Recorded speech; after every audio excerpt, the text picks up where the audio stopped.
All right. Did you get it? Okay. Good morning, everyone. It's the girls from Obscure Orations, and it's Star Wars Day, and got that. Got the May the 4th shirt. Got to make sure I get all my advertising in because I'll forget it the rest of the day. She's a gray Jedi, everyone. She's a gray Jedi. That's what it's going to be. He's a Force ghost, and he's with you now. So welcome to Obscure Orations. I'm now going to fix my camera so that way I can actually see things properly. Welcome to Obscurations, everyone. It's your girls, me, Tay, her, Dana. Look at me go like a third week in a row of remembering our damn names. I gotta fix my damn shirt. I'm so proud of me. It's so smart.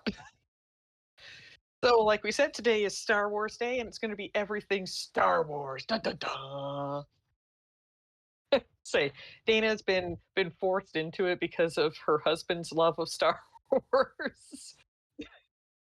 She's like in a hostage situation. She's like, uh huh, yep.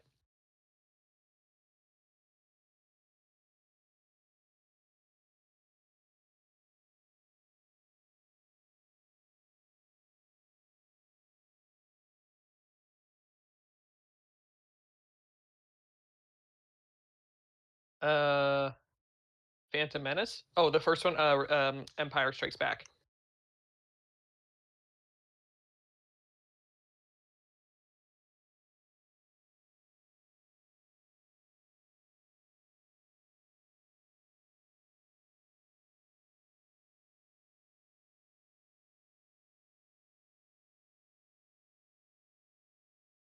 Yep, yep, yep. I say I feel like there's one in there and I can't put my finger on it. Oh, um, yeah, because it was fucking atrocious. Yep, I was gonna say, just like all good Star Wars fans, we watch all of the things and then we feel disappointed, like, so you know what, we'll start with that. We're gonna start on the one that has the biggest hate train out of all of them because I just it has absolutely. I want to make this very clear because I don't want to have people coming going, "Oh, it's because you're racist. You don't like that it's a an Asian male lead and an African American female lead." I'm like, no, I couldn't give two shits. It's a fucking universe where there's all sorts of different aliens. It has absolutely nothing to do with that. I think the acting itself was actually really good. I think that aspect of it was actually really good. Like, I think they did well with that. Yes. Mhm. And that's exactly where my issue is, where I'm like, "Okay, you have the old expanded universe that has amazingly enthralling, enticing storylines that she could have pulled from to make these stories." And I'm all for, yes, I wanna see more. Like, my favorite episodes were the ones where it was she was telling the backstory and showing like, hey, here's the witches.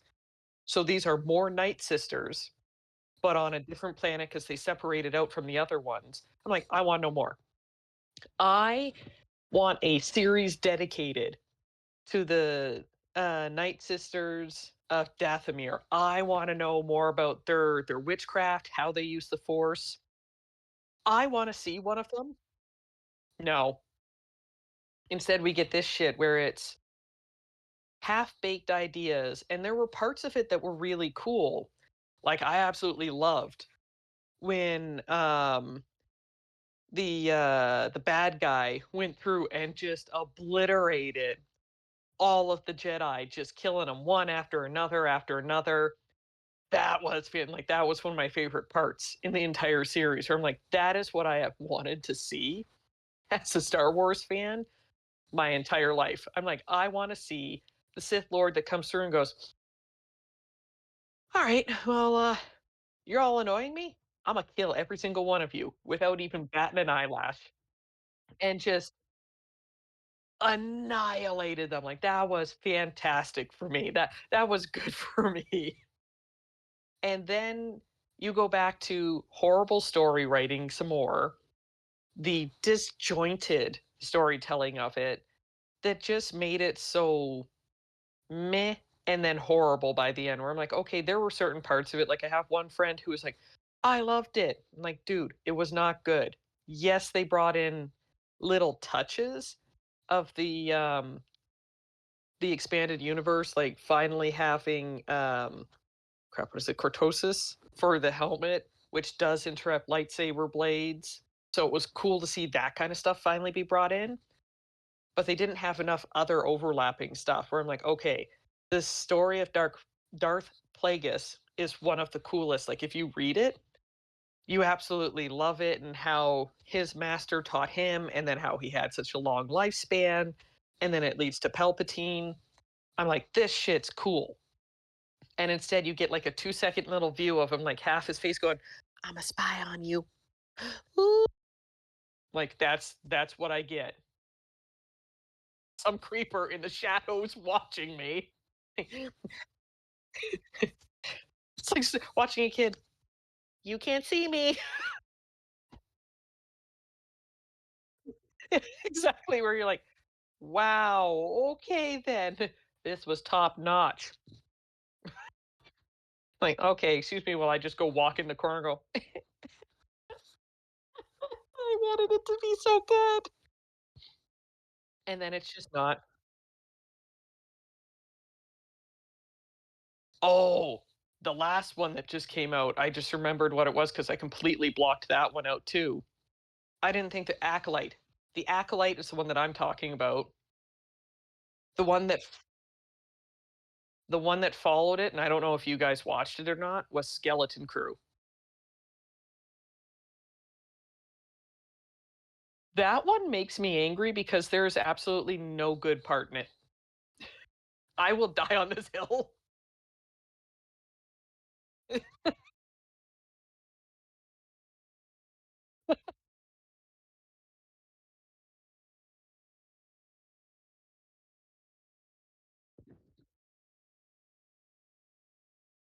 Yep.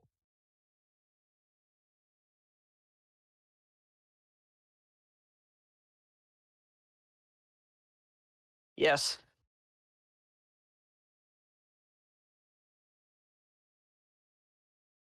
Right.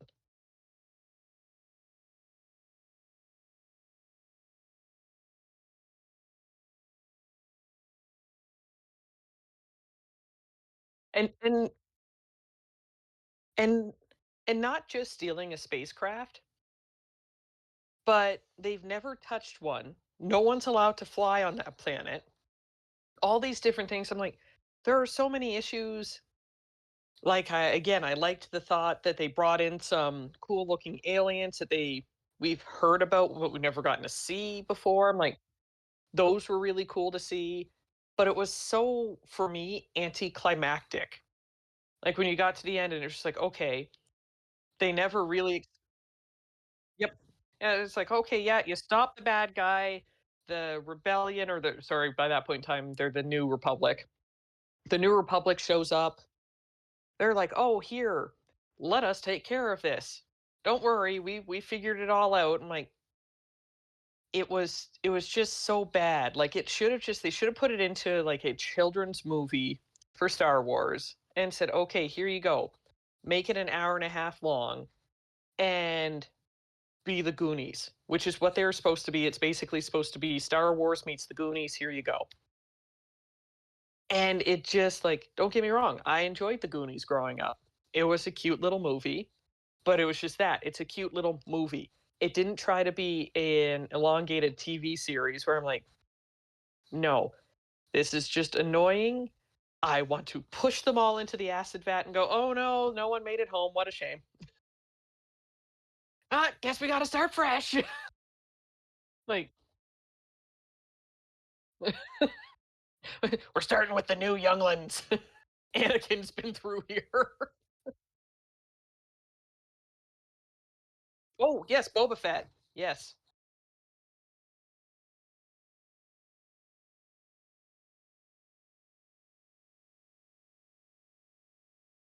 Like, just full on imaginary boyfriend.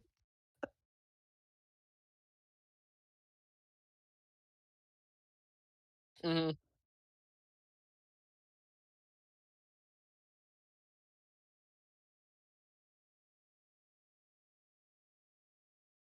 mhm,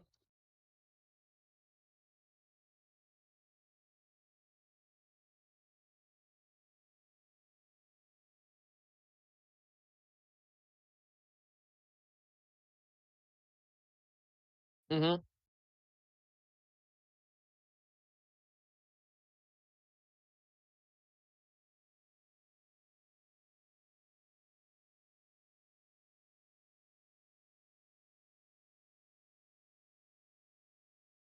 Well, and it's so I'll give you the light version, like oh, what was it called back in the day?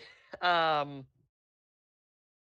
Cole's Notes, thank you. I'm like, "Oh my god," I'm trying to think what the hell they're called. The Cole's Note versions of Boba Fett. So he is one of the most, iconic characters from.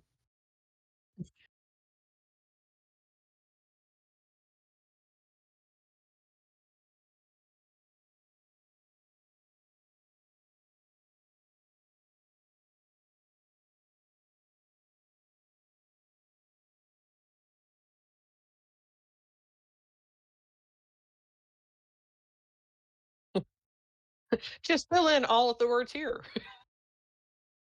Um, so Boba Fett is one of the most iconic characters, and yet I'm trying to remember, they counted his lines, and he has something like less than 10 lines throughout the entire original series. He really is, but everyone um, so people for some reason gravitated towards him without even knowing that he is. I mean, now there's the whole backstory of knowing that Boba Fett is actually a clone of Jango Fett from the Clone Wars and all that. So now there's even more tied in together and you have more story. But at the time, he was just some random dude who was hired to go on a bounty hunt and go hunt down Han Solo. And people were like, we love him. We want more of him. So when he died in Return of the Jedi by being thrown into the Sarlacc pit, you you see that scene.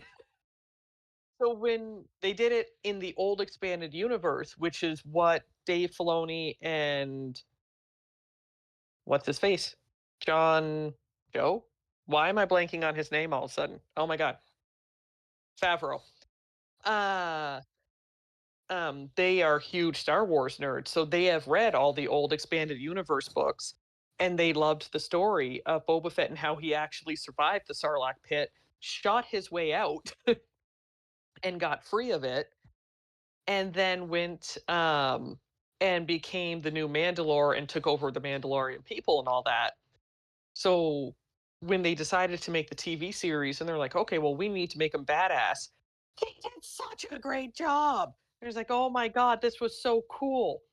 And watching the actor actually bring in some of the Maori, um, the Haka dance and all that, because that's what the Sand People do at the one point, and that's what he literally brought in. He's like, yeah, could I do this? Can I have this move? Because this is more like what the Warriors would have used for my culture. I'm like, it made it so much better. I'm like, this is amazing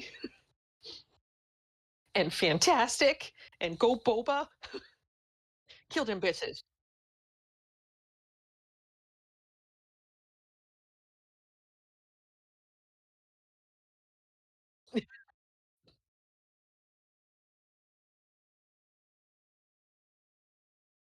Hmm.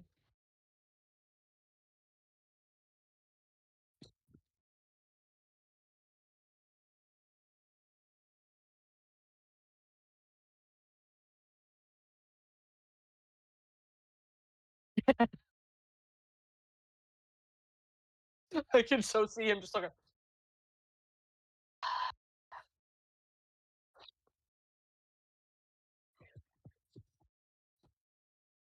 I can so clearly see it too and hear it in my head as he's just sitting there going, I married her willfully. It's fine. Everything's fine. And it's one of those good.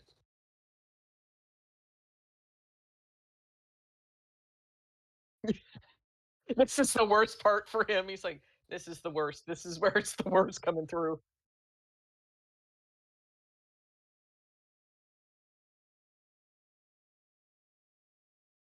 I was gonna say, this is fair. This is fair. I'm not gonna lie. This is a fair exchange. So one of the things that I love, like when you watch the original saga, and now you can obviously watch them. Like if you go on to the Star Wars section of Disney Plus, it actually now has everything laid out in timeline order, so you could literally watch, which takes a lot of effort out of it. So that way, I don't have to fucking think and be like, okay, but did the Han Solo movie come out before, during, or after the Kenobi show? And they have it in order. I'm like, good. I don't have to think about it. I can just hit play and go. So when you think about for a lot of the stuff for the original sagas when they came out in trilogies, people had 5 million different questions because George Lucas shot it 4, 5, 6, and then in the 90s went back and did 1, 2, 3. And the reason he did that, and a lot of people don't realize it, or a lot of normal people, not Star Wars nerds, all have the same question. They're like, I don't get why they did it out of order. It's like, okay, 4, 5, 6. Why did you do 4, 5, 6 and not 1, 2, 3? He didn't have the technology like George Lucas was basically a pioneer for a lot of it because a lot of the stuff that he used for 456 was brand new technology he invented because he was like, hey, I need something that does this. And they went from there. With 1, 2, 3, he couldn't shoot it at the time because there was zero technology and he needed technology to be able to CGI all of those millions of troops because obviously you're not going to be able to get enough people who are the exact same height, same build, and be able to multiply them enough on screen to say, here you go, here's a clone of the same guy 5 billion times. Not back then. Now I'm going to be what I was going to say. Now I'm going to be wondering after the show, be like, behind the scenes, this is what Dana was thinking at that point.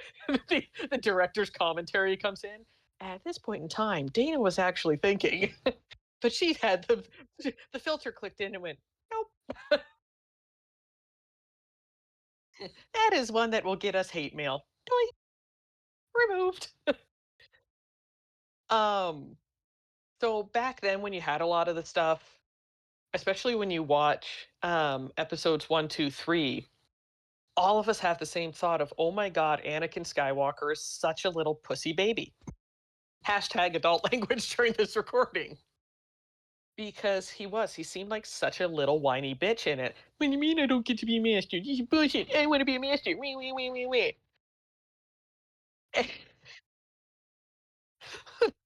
There were several points where I'm like, oh my God, why didn't anyone just slap him and be like, dude, be happy you're on the council. Okay, this never happens.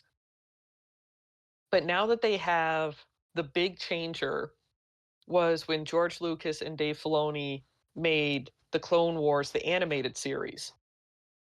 And when they did that, it basically explains everything.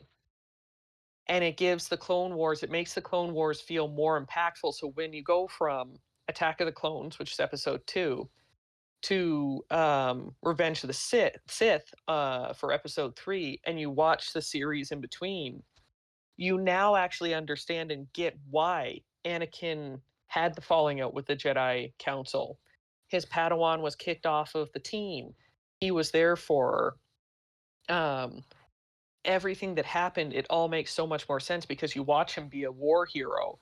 As he goes through, he saves everyone, he helps everyone. You learn how he was the chosen one and all these different things where it all makes so much more sense when you look at a long drawn out story and you're like, oh, okay, now he's not such a whiny little bitch.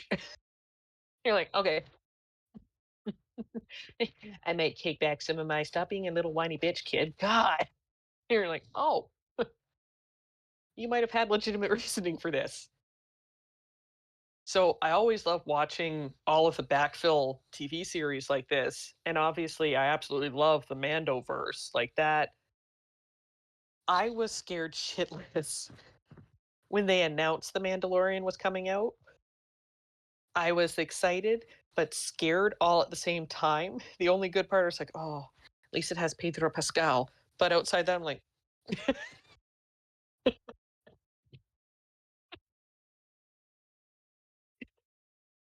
he's just like, yeah, I am. Even with the helmet on. Oh yeah, he knows. I've watched like all those interviews that he does where he's like, yeah, yeah, it's the embodiment of daddy. I am a daddy. And you're like, yeah, you are. Yeah, you fucking are. Is it you?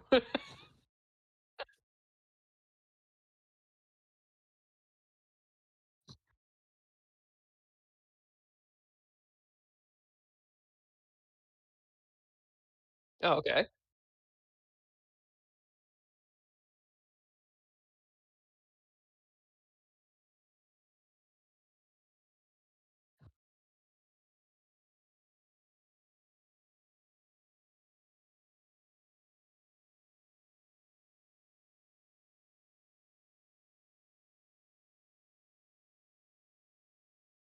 Yes.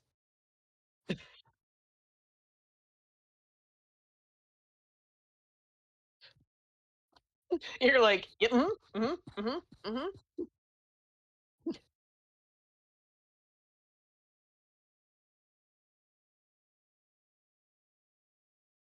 You're like, yeah, clearly it had nothing to do with Ellie and it was all his scene. I don't know what everyone else is talking about. What do you mean Ellie was involved? Who the fuck is Ellie? I love that he is always the father figure, though.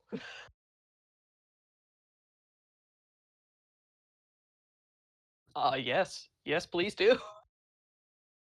I can't wait to see this now. But I mean, you think about it, he does so many daddy parts where you just assume now he's like, yeah, he's going to come through and he's going to save some sort of kid. I mean, first it started with Grogu, and now you have it with Ellie. Where you're like, he does a really good job at being a dad.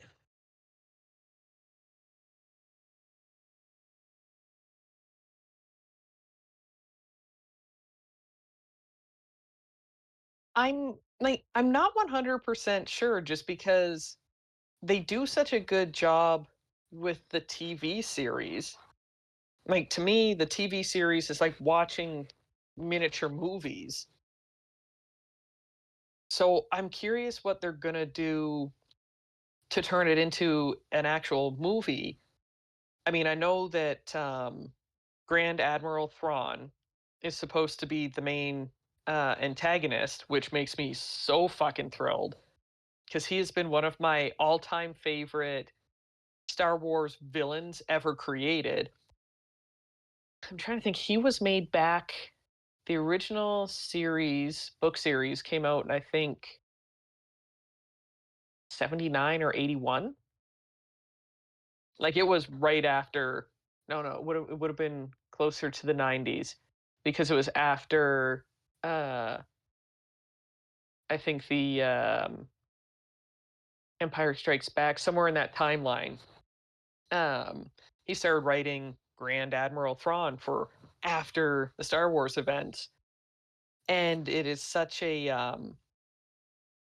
the original expanded universe version is dark. Like I wish that they would have kept that version of Thrawn perfectly. They still did a really fantastic job because they brought back the same author, Timothy Zahn. But the old version of him was like really dark. Like, hey, let's sacrifice the kids. Timmy's going down that well.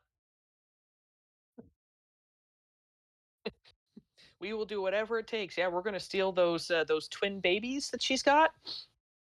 Yeah, the moment she pops them out, they're ours. Yeah, we're gonna take those. Like he was ruthless.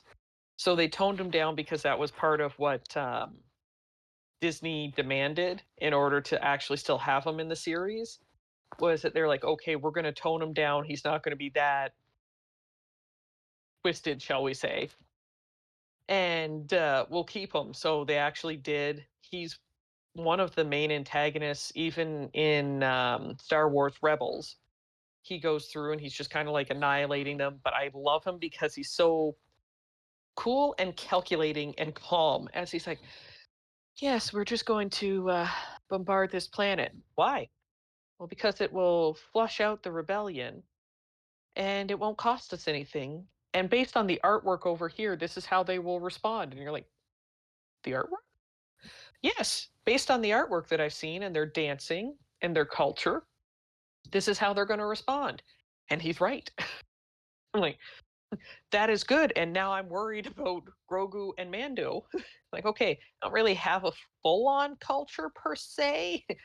Like, is he going to run over and rip the helmet off of Mando every time?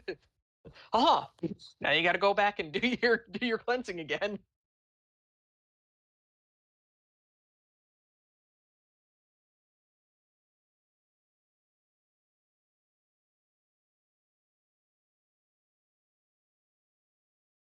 Oh, Bo-Katan. I've heard differing things. Like, I've heard that yes, there's supposed to be more. Like the way that Mando season, is that 3 or 4? I can never remember off the top of my head. I think it was only 3 because I think he showed up in a bunch of episodes of Boba Fett. That's why I always think 4. Um, but when it came to the end of the episode, one of the things that Dave Filoni and Favreau had talked about was that it's supposed to be like the reason why it's called The Mandalorian is that it could be about the culture, the people, any Mandalorian. It's just for right now, this is Din Djarin's story. And then when they got to the end of it and they did that kind of like happily ever after looking, and they're like, that's supposed to signify the close of that portion of the Mandoverse, because that's now tied in. Like the next time you see him won't be until the movie. But from what I heard, there's still supposed to be more of the Mando. I just don't know what's supposed to come exactly. It's like, okay, because I mean, I would love to see what's going on Mandalore and see if they can actually rebuild it. I want to see that gigantic fucking mythosaur that they showed parts of when he went into the water and she's like, "Oh my god, what'd you see down there?" He's like, "Oh shit. I think I saw it. I think I saw the beast." Like, I want to see that because those things are supposed to be extinct and they're essentially like the size of dragons. Like the mother of dragons would be proud, just to slip in a good old Game of Thrones reference. Yeah, like what are you doing? Ooh, he gonna eat you. He gonna eat you for dinner. Mm, claw licking good. So I mean, I would like that would be fucking fantastic to see one of those come into play in the movies. With like salivate, salivate, salivate, salivate. But I'm looking forward to the second season of Ahsoka. So obviously, where we left off, she's now kind of trapped on whatever the name of that planet was. I can't even think of the name of the planet. But she's now trapped on that planet, can't get home unless she's going to hitchhike a ride inside of a whale's mouth and get back home again, which I don't see happening anytime soon. Weirdly enough, I don't see them coming through and going like, "Oh, you want to fly home? Oh, I promise not to swallow you again." Exactly. Just, but if the rumors are true, and I really, really, really hope they are, the the guy who was played by Ray, I don't know his last name, but he passed away during the release of the first season, and he had to be recast. And the Hound, the actor of the Hound, is replacing him as that role, which I think will do pretty good. I mean, I'd be a little afraid if I were him because those are some big shoes to fill, but I'm excited to see him try. But if the rumors are true and Natalie Portman is going to be in the second season of Ahsoka, and she is actually supposed to be playing the part of the villain, and it is actually true that it's Abeloth, everyone's fucked. Majorly, majorly, horribly fucked. Just because in the old expanded universe, she, I think she basically, like, she is the most powerful creature in the entire place. Like, bar none. They had to trick her to being trapped in, I think, like a bunch of black holes, like that kind of area where she couldn't get out. Um, so if it's true and she's actually in it, I'm like, oh, this shit's about to get lit. It's gonna get real in here. And I kind of hope that it's true that Natalie Portman is coming to play the part of her, because my friend and I both had the same thought where Ahsoka kind of saw Padme, Natalie Portman's character, as her mother figure in the Clone Wars, the animated series. So Anakin was her master, and she actually went off on several missions off with Padme, and they became close. Like they would hug. It was kind of like you could tell like that was kind of like her maternal guidelines. And if she actually came back and played, like, reprised the role of Padme, but from a dark perspective, just because the way that that would fuck with Ahsoka's mind, to be like, but I thought you were dead all this time. What do you mean you're alive? Like, there's just so many things that it could lead to.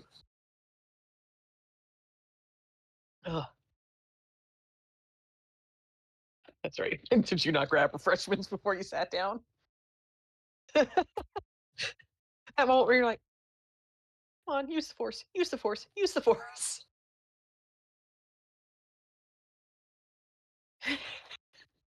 I was gonna say, I remember you saying that before we started recording now. Don't worry. It's okay. I'll grab that when I want it. Not thinking about the fact that you're like, wait, I'm going to be tethered to this.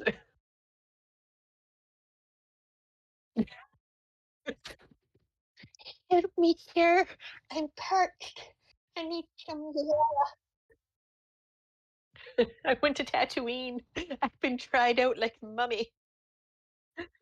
I couldn't need some moisture, please. Just show them your lips puckered.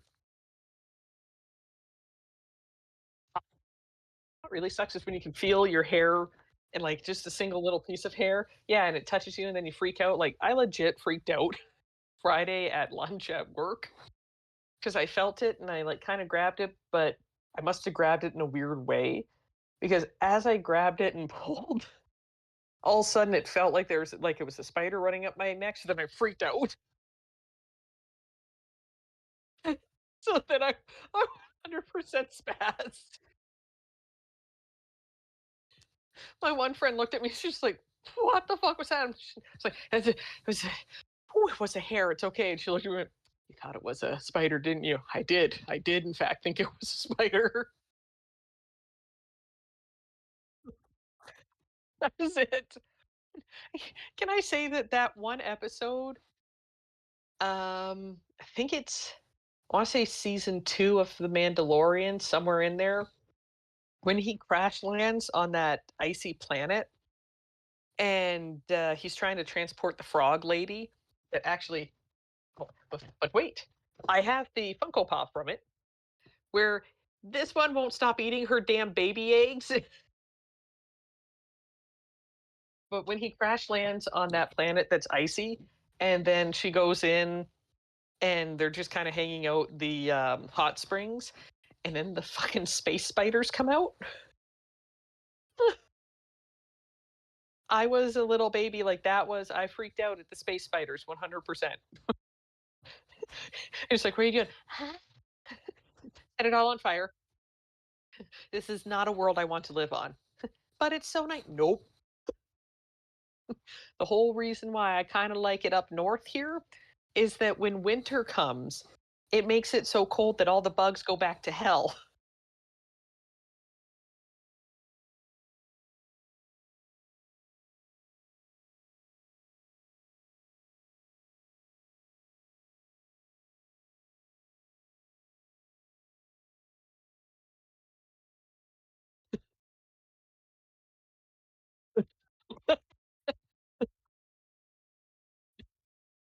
Like, "La, la, la, la, la, la, la, la. Kill it now, or I'm leaving you in this car while it's moving. Pedro, here I come." Yeah, it's gonna be a 50-50 shot, and right now it's going more like a 74 or 70-30. You're gonna die, bitch. And that's start unclicking your seatbelt, start moving up the steering wheel as you start to get ready to get in the car.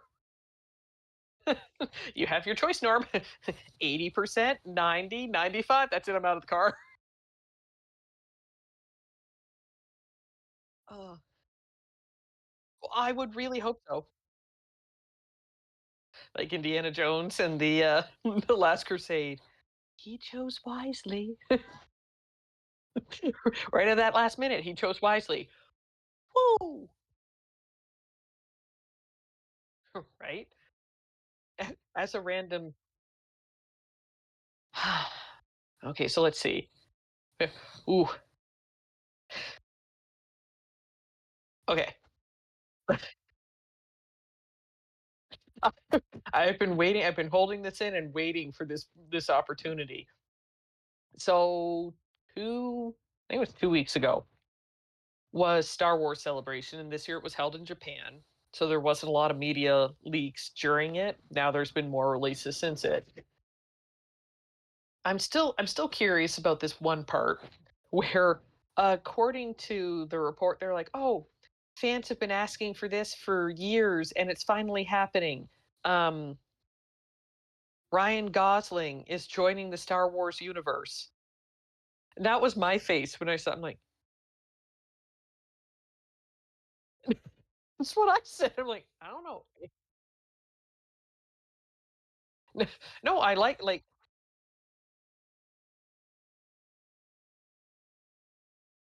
it's like he does a lot of independent movies, and my mom and I talked about it afterwards. I looked at him like, it's nothing against him. I like him. I enjoy the movies that I see him in. I'm not a big independent movie watcher, so that's not a big thing for me. Um, but he's kind of like one dimensional, sort of. Like he kind of plays the same character over and over again. Yes, which he did. He right. Like, and don't get me wrong, I love him in that. He does a really good job, but like that's the kind of character that he always plays. Or at least that's what I find he always plays. And my mom agreed, and it's not that he does bad at it. He does really well. Like I enjoy him in some of those stuff. However,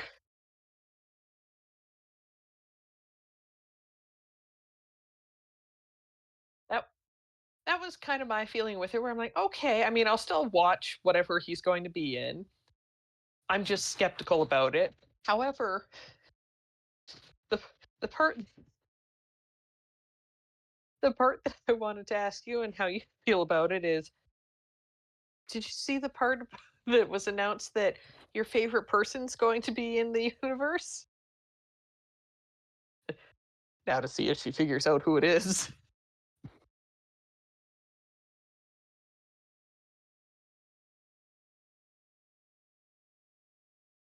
Uh-huh. Yeah, yeah, yeah. It's definitely not Pedro because he's already here. I will say it's a female, and it's not Julia Roberts. I'll give you that hint too. Like,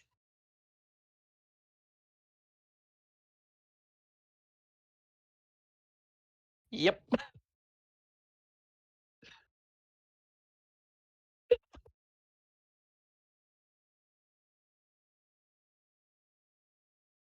Oh,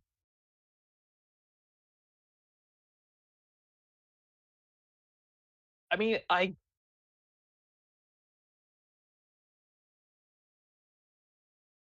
You really have, because the Alien movies are fucking phenomenal, and she does a really great job in them. Like, for me personally, I absolutely love her. So when I saw, I'm like, yes, she's finally doing it. And then immediately as I did that, I'm like, oh, I wonder if Dana's seen this yet. Dana gonna be like, she better not be with my Pedro.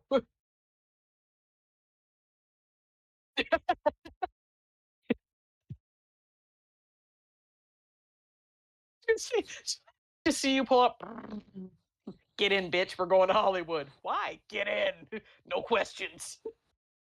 And drive out there. What are you doing? We're hunting down Sigourney Weaver. Why? She touched Pedro.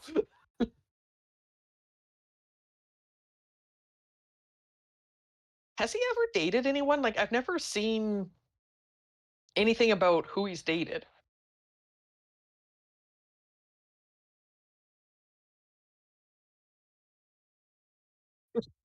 You're like, they're not my name, so I don't care.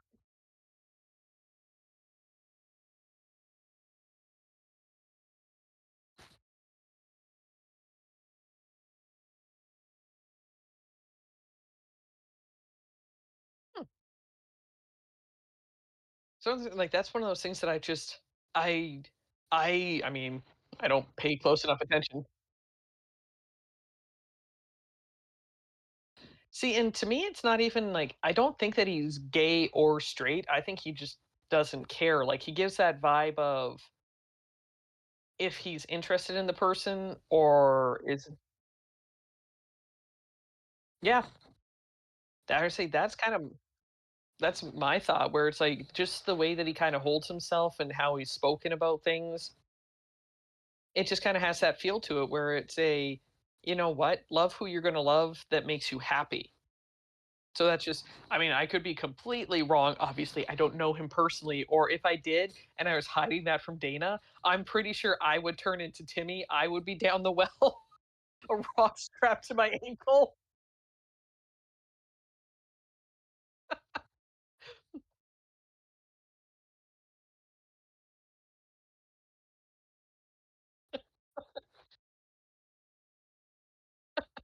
She she is one with the force, and the force is with her. She's gone.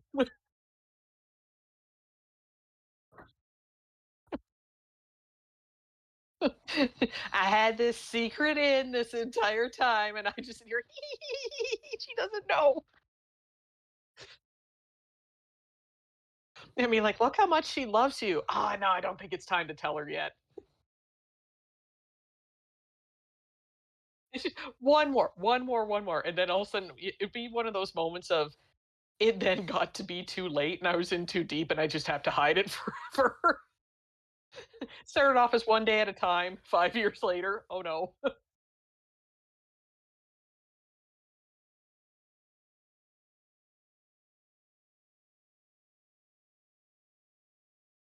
Oh,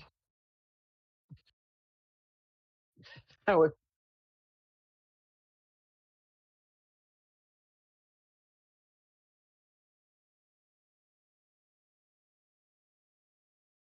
Mhm.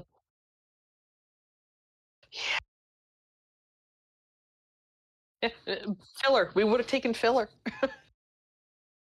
How dare you follow the video game so accurately?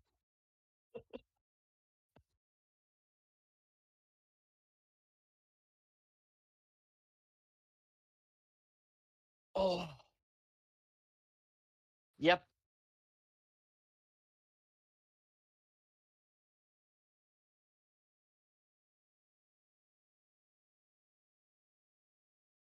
No,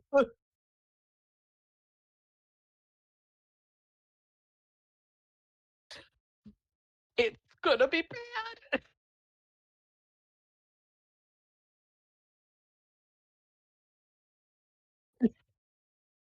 You're like, just look away, don't make eye contact with me, don't you judge me, don't you judge me, you bastard.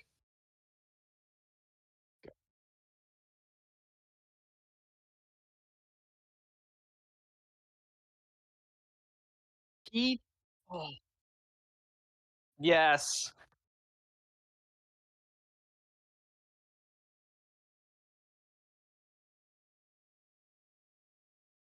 not all just it's not just the visual love. God, it's on a deeper level. Like, and that's the thing, like, when he dedicates to a character, oh my god. You know what scene fucking wrecked me? In The Mandalorian, when they go through and they're killing everything, Luke shows up and just annihilates all of those death bots, and then gets to him and Grogu and goes, "I can take him now." And I would say, and Din literally takes off his helmet. He's got tears streaming down, and he's like, "It's okay. I'm always with you. This is gonna be better for you." Like, even thinking about it, I have chills and tears want to start because he did such a good job with that when he literally hugs him goodbye and then hands him over to Luke, and just like he plays those heartbreaking parts so well. And I'm like, "Oh my god." You just shatter my heart. It's fine. It's fine. I didn't want to be able to have normal human emotions today outside of heartbreak. It's fine.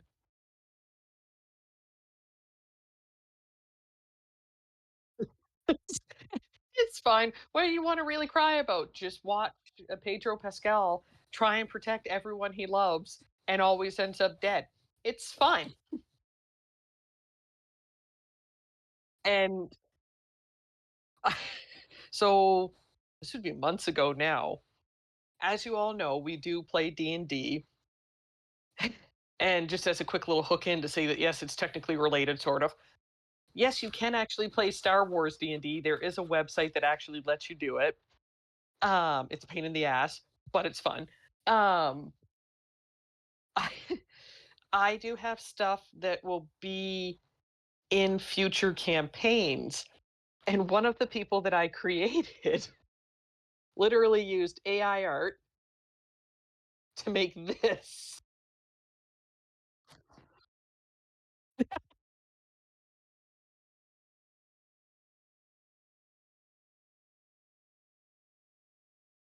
Ooh, which would be very good to have.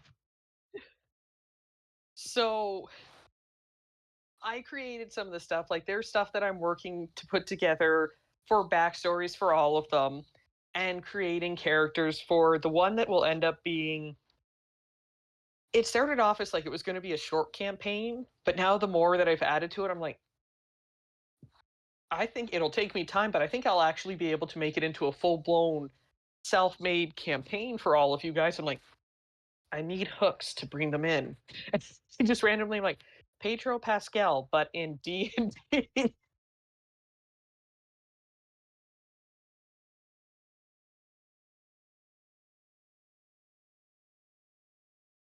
right? Well, it's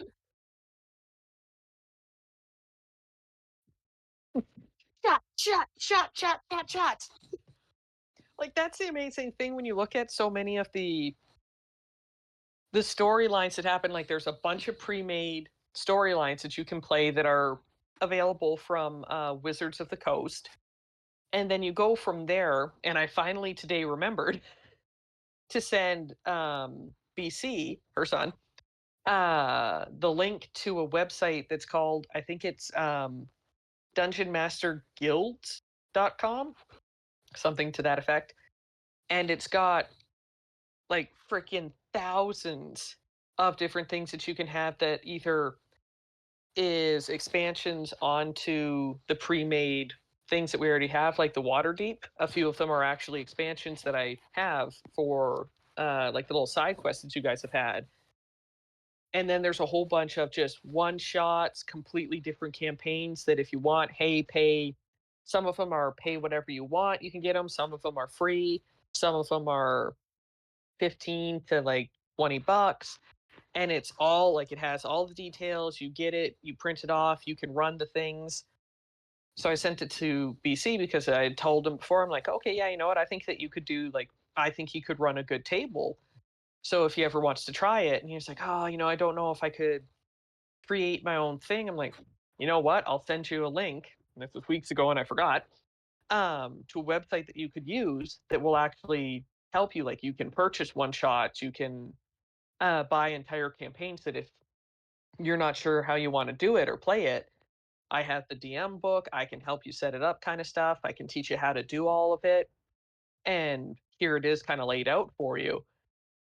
So I thankfully have that. But then it's like, okay, now as I'm learning how to be a better dungeon master, I'm like, okay, you guys are learning the PC angle of it. I'm learning the DM angle of it. I'm like, okay, yeah, I can do this. I can do this. Yeah, I can do this too. Ooh, I can do this. Like, all right, here's some things. I want to make sure that I bring in some stuff from other people where I'm like, okay, I'm at work, I'm working on little story hooks where I'm like,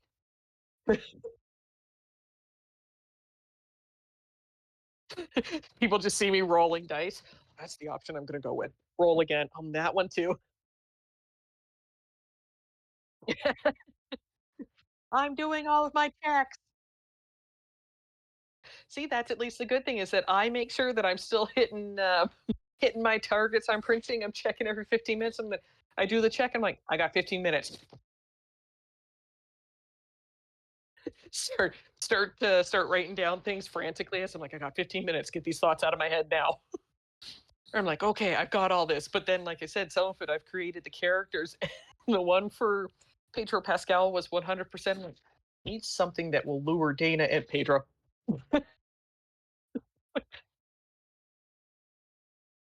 I was like, yeah, how'd she get into that cave?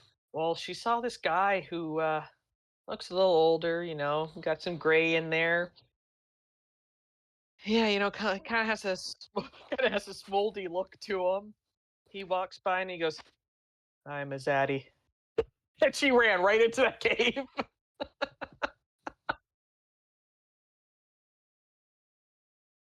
Yeah, you will meet your death in here. Everyone else is like, "Oh, I don't think we should go in here."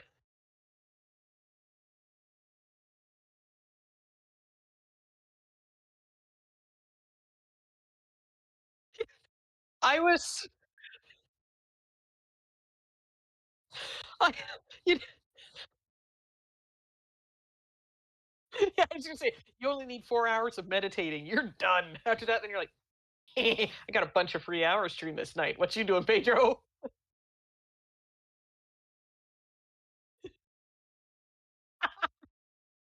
Don't worry, I've taken a seat. It's perfectly placed. You're on his lap. Uh huh. I am perfectly placed. Like, I can't tell you how proud I was and laughing. Like, I mean, I cackled so hard at last session when it was like, okay, flirted with Anne's character a couple seconds, and then all of a sudden she's like, so it was like that proud moment going, oh my god, Anne's gonna be the whore. And Ethan. Yep. Jeff went back to his tiefling girlfriend place, Zoomlar. Yep. Zoomlar went over. Yeah, she made sure not to touch it during that night. She's like, yeah, this is staying away. This doesn't touch me. No burning. Yeah, I'll do all the touching. You just stay there. Don't worry about it. Yeah, exactly. Don't worry. You'll be fine. And then when Ethan was like, I want to go see my girlfriend, Vatra. Like, what? Okay, bud, let's go see her. Okay.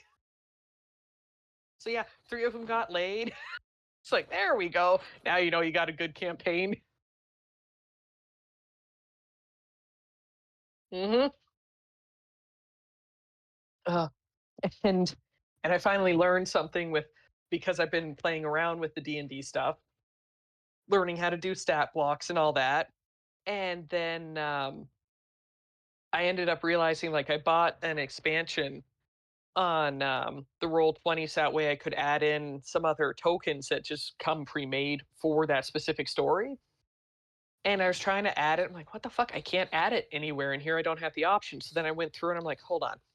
I remade the thing and made it my own and then added in all the add-ons. I'm like, oh, I just got to remake all of these characters and things. I'm like, well, now I'm making more storyline. Suddenly now I'm like, okay, they now no longer just have one name next to them. They all have names. They have family names. They have house names. I'm like, ooh, there's going to be more story here.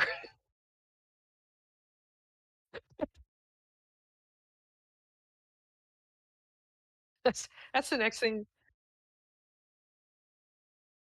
It's Pedro's fault. I say Pedro's everywhere.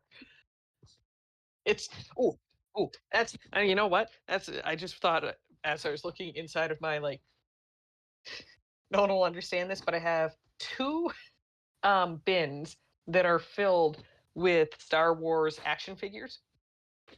Some from the original 1977 that my father played with that I got from him once I was older and I could have them. So they're all the ones with the straight arms or they can't hold anything and their hands are like this.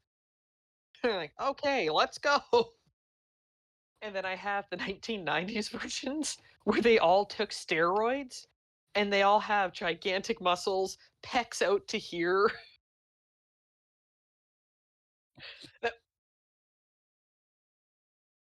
No word of a lie, that's what they all look like when you look at them. They all have these. No,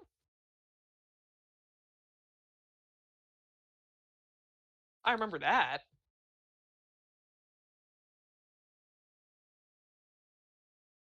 That makes so much sense now. Go figure.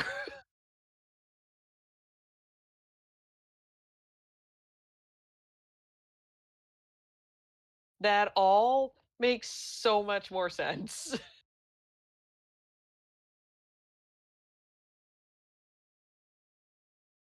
And you're like, you know what? I'm going to use this useless information in something. What a podcast.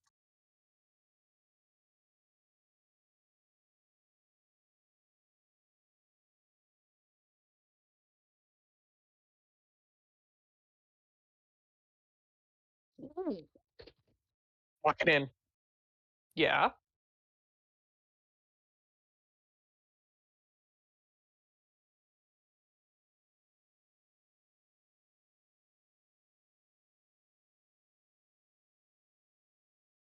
Hmm.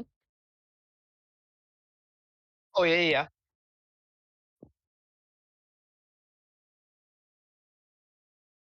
Yep. Hmm.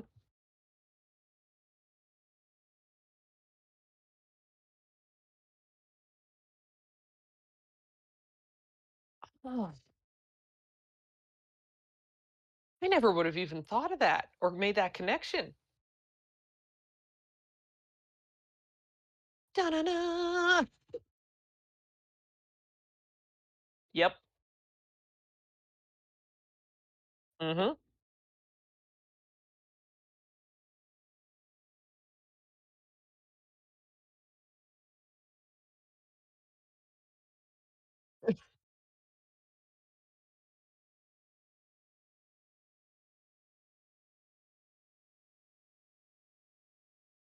Mm.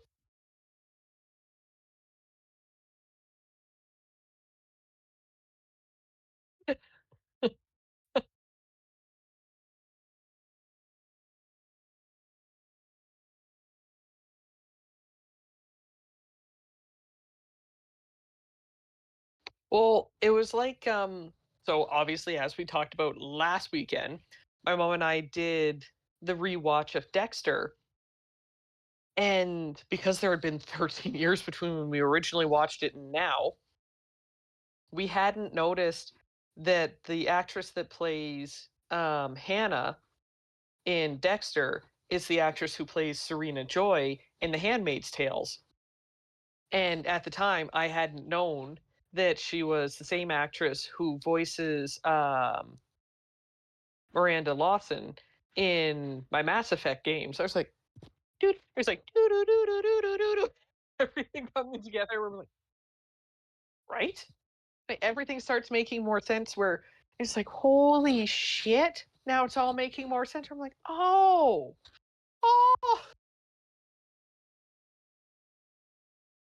yeah. Then you start realizing that the people cropped up in more things than you realized back in the day. And you're like, oh, this all will be important information to know for January. But you damn well know that if the question comes up, we're going to be saying, going, we know this. What is it? I don't know. Um, um, but can I call a friend? So, oh, yes. And we're like, yes, no, yes, no. Yeah, Philadelphia, born and raised. Yep. No, no, that took a minute where we all just said, I just remembered the look on all of our faces as we looked from one to the other, going,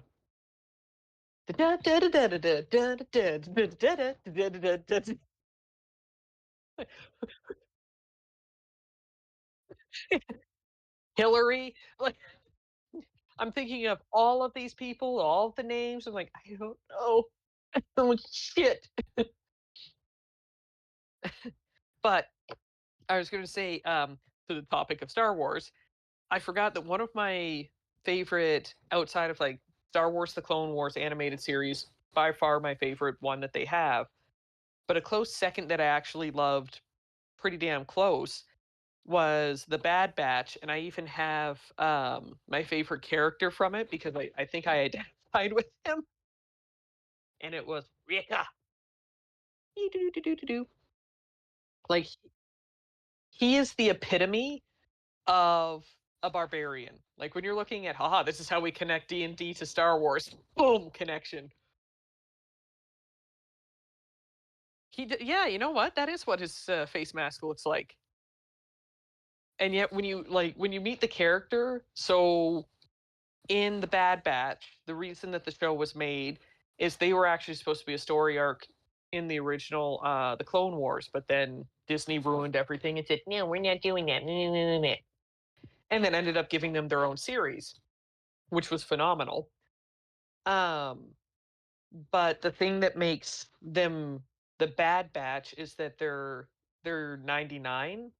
They count as Clone Force 99 because they're all other clones look the same. They have the same abilities. They all have that stuff. Clone Force 99 is known as the Bad Batch because they have defects. So Hunter is super efficient at hunting things. His tracking skills are top tier. Wrecker is literally, when you think about a barbarian in Dungeons and Dragons, he is literally what comes to mind because you look at it and go, yep, barrel chested, super muscular, very low intelligence, but he picks things up and throws things away. Like, they're like, okay, yep, I'm gonna wreck things. Oh, I'm Wrecker. And he'll just pick up like a droid, throw it over his shoulder, and run with it. Like, I absolutely.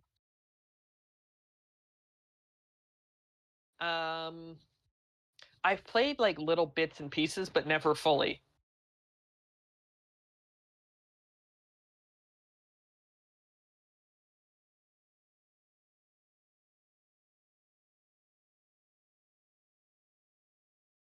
It's one of those franchises that I keep, like, I own all of the games. You would think that I would play them, but no. That's how it always goes. Like, I have all of them. I just bought this past, I think it was just this past week. About two games. One was the one was technically I bought the expansion for it, but the remaster of Oblivion came out. So fucking good. God, it's my favorite Elder Scrolls game. I love Skyrim. Don't come at me for that, people. I do. I've bought every new version of it that's fucking come out because here, shut up and take my money, apparently. Um, but Oblivion to me is better than Skyrim storyline wise, and now the graphics are absolutely gorgeous. So I was like, yes, yep. Where they showed the two, like the graphics were such a huge jump for this remaster. Yep. And I've been watching so many of them, like, holy shit, I think it actually has better graphics than Skyrim. I don't know if other people agree with me, but I think they do. I saw there was one where it actually had the three games compared to each other, and I think Oblivion actually had like just a little bit better. Not really. I'm still gonna think this way anyways. But the other one that I bought because it was like, "Oh, hey, it's, what is it? Spring sale time." So there's a whole bunch of sales on a whole bunch of games. So I always go through, I always look at them. I don't really buy too much unless it's super cheap. But as I was going through, there was yeah, I am. Yes. I miss those bins, by the way. It's kind of rude that they got rid of them. My mom and I would hunt through those and be like, "Oh, look, we got this awesome movie that we love for $2. Let's grab more." Bullshit. Um, oh, I think I remember. Mhm. Yep. Right? It's so freaking worth it. I miss when they used to have that. Now they don't, they barely have any DVDs, period. I'm like, hi, some of us still collect those.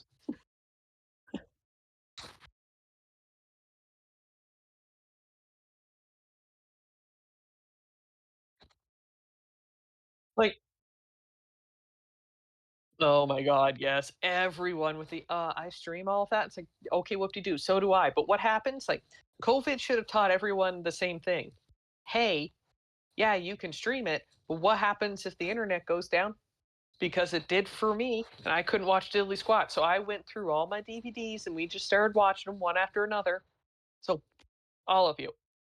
Um, but I was going to say, but the second game that I bought, I learned that once in a while, based on your the games that you purchase and you own, Xbox will pay attention and then they'll be like, okay, this one's on sale, but just for you, here's an extra special deal, and you can have it. So I'm scrolling through. All of a sudden, the new Star Wars game that came out this past summer, Star Wars Outlaws, I think is the name of it, was on there. It's still, I think it's like $80 to, I want to say it's like $90 to 170, depending on which edition you want. And it was like, oh, just for you, you can buy the basic version for $36. I'm like, purchase. I will purchase this right now. And you too can have this little bundle. I will gladly have this little bundle. Thank you very much. And I happily collected it. And now now I have to be, it's annoying being an adult because I don't have enough time for all of the game playing that I want to do, because I try and balance the, I want to play games, I want to work on D&D stuff because I have to start getting ready for next session, and then I want to watch TV, and then I want to sleep, and I also want to go out and do stuff, and I'm like, a stupid job gets in the way. Yeah, yeah, exactly. What the fuck? Why am I not just miraculously rich all of a sudden? Like, what the hell? I put out an offer for sugar daddies, but I'm afraid that people would take me up on it. I'd be like, ooh, no.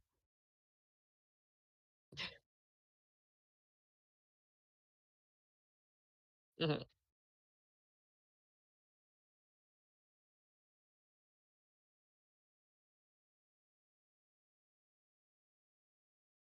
I'm a what was the saying? I'm a single Pringle.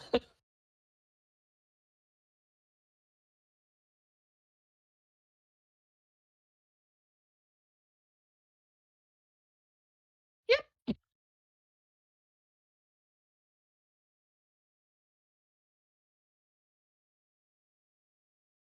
Yep.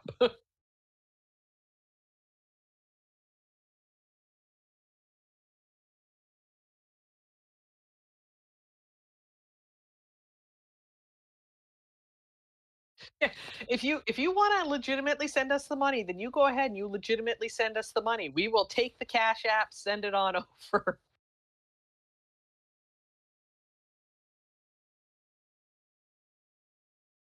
Crunch, crunch, crunch, crunch, crunch. Yeah, you like that, don't you? Spring roll. Had to think for a second. I'm like, it was something. What was it? It was a spring roll. Yeah, it was.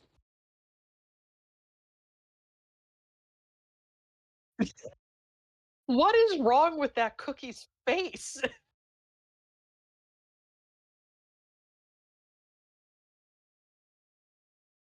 They must because, dear Lord. Hmm.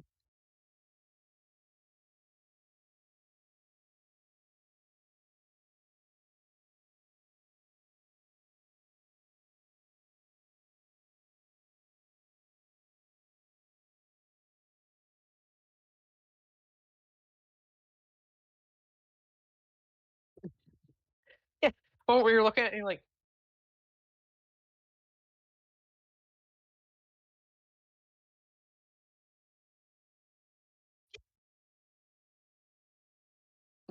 yeah, it's like someone went onto it, fling, fling.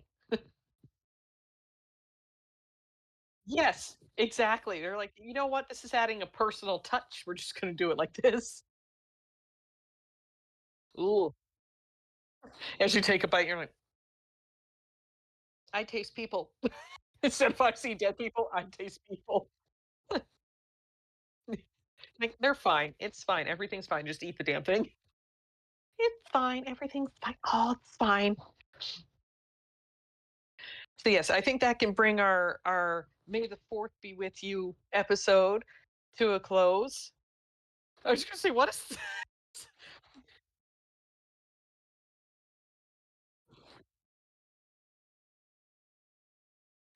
I need each other. Mhm. Yep. It feels so like I've tried it before where it's been in the different ones, and it's just like my hands want to automatically be together and do stuff. Like if you separate it, it's like they become their own entities, and I can't suddenly. I cannot figure out. Like nothing changes. The only thing that changes is that it's not together. And yet it's me. I'm the problem. Ooh.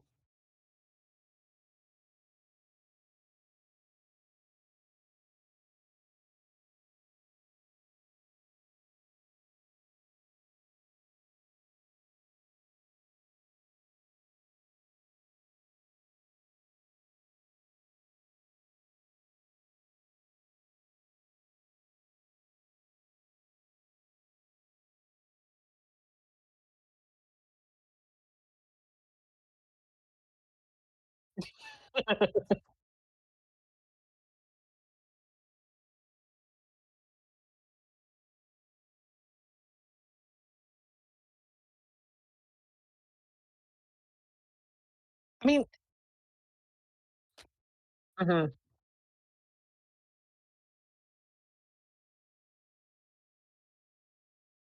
Yep.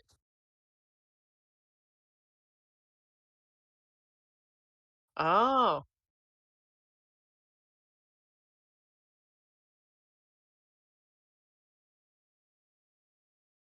See, and when I think about it, it's one of those things of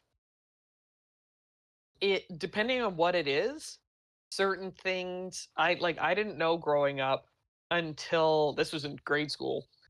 We had one of those stupid event thingies where you leave school, then you come back and you go to like a fun fair. That's what it was called. And my father and I were there the one night, and the guy's like, "Oh, are you right-handed or left-handed for shooting hockey?" I'm like, "Oh, I'm right-handed for everything I write, and that's it." And then when he gave it to me, it was the opposite. I'm like, I looked at my dad and I was like, "I don't understand. What the hell?" He's like, "Yeah, you actually should have shot left-handed because while you are right hand dominant for everything, you actually use your left hand to play hockey." I'm like, "Why didn't you ever tell me this?" It's like none of this makes sense. He's like, "Yeah, yeah." And then years later, he's like, "Okay, here, I have another club for you because I used to play golf." And he was like, "Okay, here you go. Here's your right-handed one." He's like, "Okay, now use the left-handed one." And I use that. I'm like, "Oh no, can't do that." He's like, "Ah, so it doesn't transfer over to golf." I'm like, "You're just testing these things for fun? What the fuck?" It's like, "No, I'm not left-handed for most things, but I can be ambidextrous when it comes to some stuff. Apparently, I don't know how this works."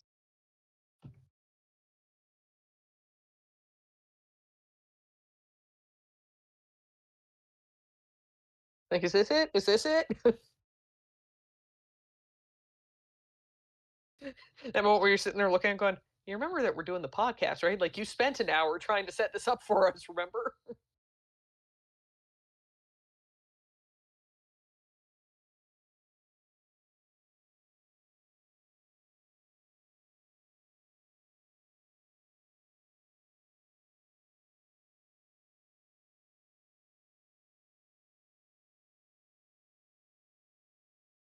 Yeah, I was gonna say Brendan probably tried for at least 20, 25 minutes. Norm had been on there for a while because we don't know how.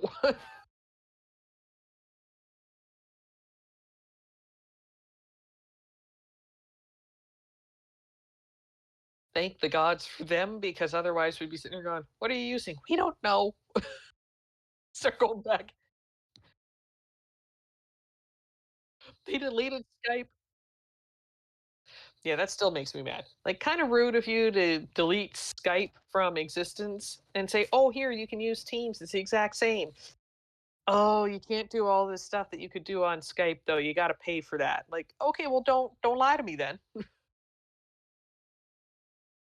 Lying hoes everywhere. So yes, thank you everyone for coming and listening to us. Hopefully, all of this recorded properly. Otherwise, we're going to be really upset.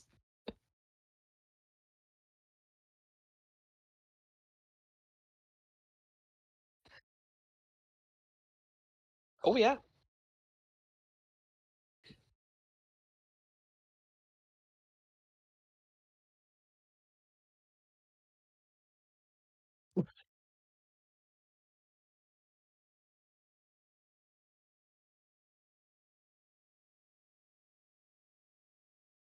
'He's going to be 60 this year.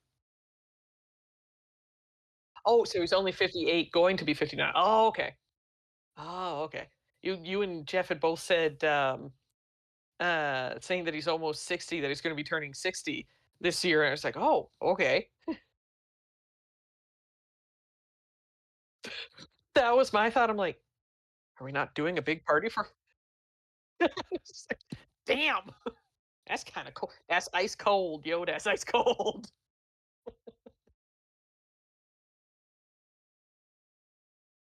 Ooh, smart.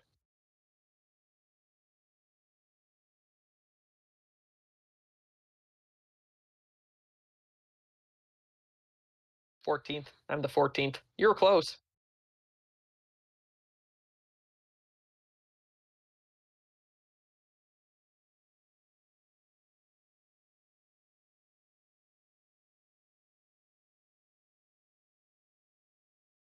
What appointment do you have on the 18th? That's a Sunday. Oh, hair, that makes sense. I'm like, what the fuck? What doctor is seeing you on a Sunday? That's weird.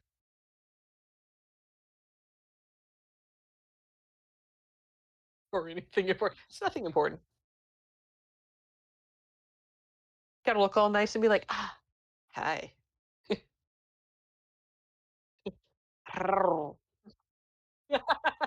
Pedro, you want to meet me over by Loch Ness? Huh? Maybe look for Nessie?